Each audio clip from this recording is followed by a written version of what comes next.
Welcome to new TV Telugu. AP deputy CM power star Pawan Kalyan తనయుడు అఖిరానందన్ సినీ అరంగేట్రంపై మళ్లీ చర్చ జోరందుకుంది.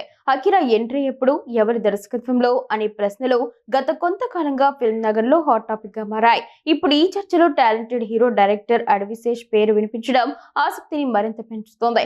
ఇంతకు ముందు అఖిరాను శేఖర్ కమ్ముల పరిచయం చేయబోతున్నారనే వార్తలు వినిపించాయి. కానీ తాజాగా అడ్విశేష్ అఖిరా డెబ్యూ బాధ్యతలు తీసుకుంటున్నారన్న ప్రచారం ఊపందుకుంది.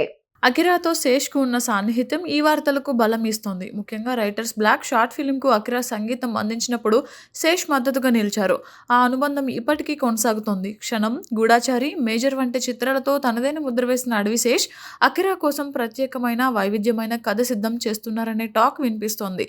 వారసుడి డెబ్యూ కాబట్టి సాధారణ కమర్షియల్ ఎంట్రీ కాకుండా కంటెంట్ బేస్డ్ మూవీతో లాంచ్ చేయాలని పవన్ కళ్యాణ్ కూడా భావిస్తున్నారట. అయితే ఈ ప్రాజెక్ట్లో శేష్ దర్శకత్వం వహిస్తారా లేక కేవలం కథ అందిస్తారా అనే దానిపై క్లారిటీ రావాల్సి ఉంది.